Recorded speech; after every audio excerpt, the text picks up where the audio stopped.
Everyone, my name is Anju Mullah. Today's date is 12th of January 2022. Today our topic for the video is the life cycle of a thread. A thread is a topic of a multi-threading. Multi-threading is a process of executing two or more threads simultaneously. Thread is the smallest lightweight part of or a portion of a process or a program. Here we'll see what are the life cycle of a thread. For whenever we write or whenever we will say thread T1 equals to new thread, in this the thread is now in a new or a born state. Whenever we'll start that thread T1 dot start, now thread will enter into the ready or a runnable state. Then the thread scheduler will allocate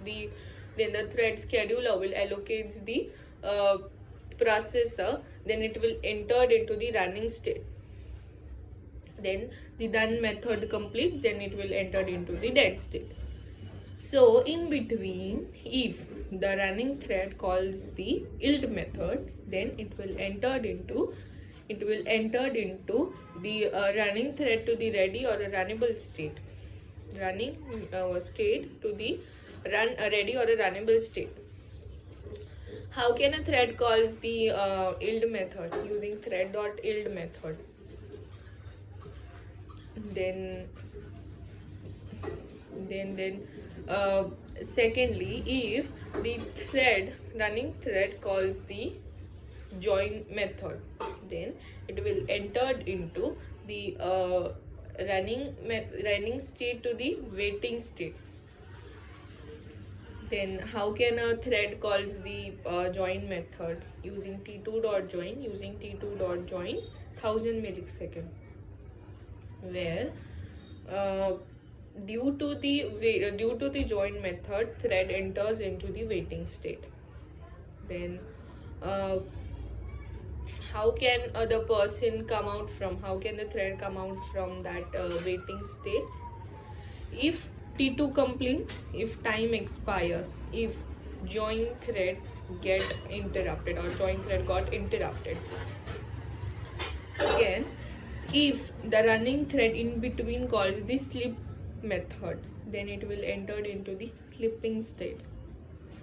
How can a thread calls the slip method or a slip method using thread.slip thousands millisecond?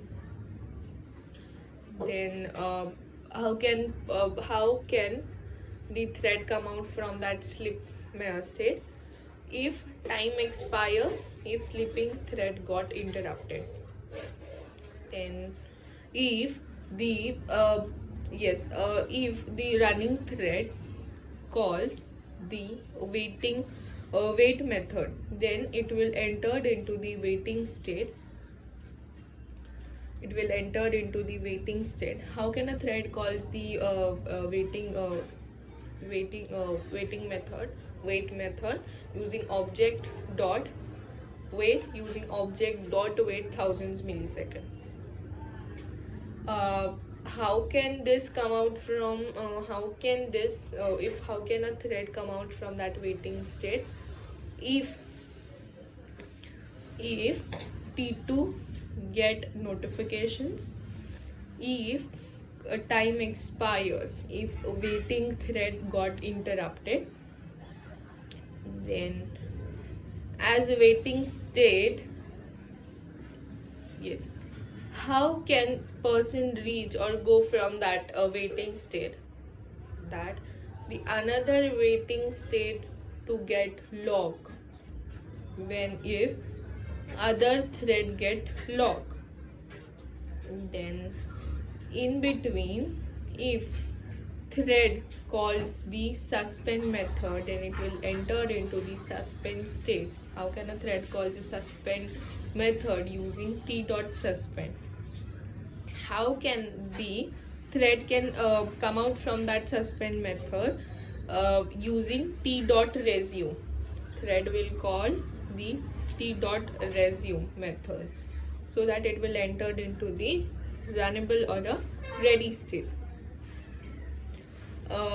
After that, if thread calls the stop method, then the thread will enter into the dead state. That's it all about the life cycle of a thread. Thank you so very much.